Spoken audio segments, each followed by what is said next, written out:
A teraz je to opäť čas na show business a ideme na jednu veľkú divu s nie príliš vysokou dĺžkou. 1,52 m má. Tak, a ostatné speváčky vo videoklipe majú 1,65 m a 1,68 m, tak ju museli aj tak v tom klipe dať do stredu stále. Tak uvidíte, lebo Kylie Minogue je späť s novým videoklipom pod názvom Ma Oh Ma.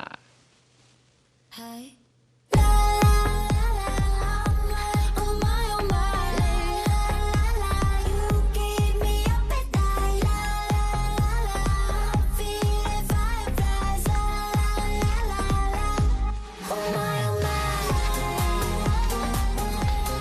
No, 56-ročná speváčka zverejnila videoklip k singlu My Oh My so speváčkami Bebe Rexha a Tove Lo.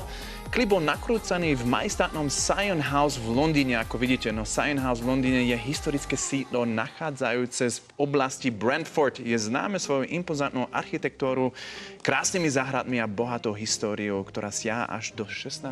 storočia.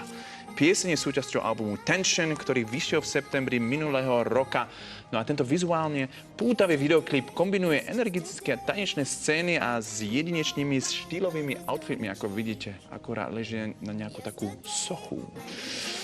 Výborne vyzerá ona stále. No, spolupráca týchto troch umelkyň je oslavou ženskej sily a kreativity v modernej popovej hudbe. Ja akurát pozriem, že či už skončila skladba, ale ešte tam tuším hrať, tak dajme si ešte kúsok z Kylie Minogue. Podobnúť, keď ona má 1,52 m, tie tanečníci okolo nej sú ešte menšie. To si všimla, Ali?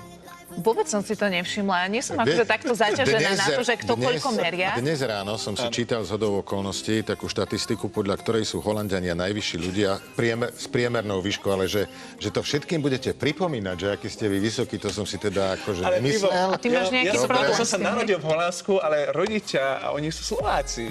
Že tie korene mám slovenské. Dobre, ja myslím, že už tú výšku nechajme. Poďme si vychutnať tú pesničku ako takú.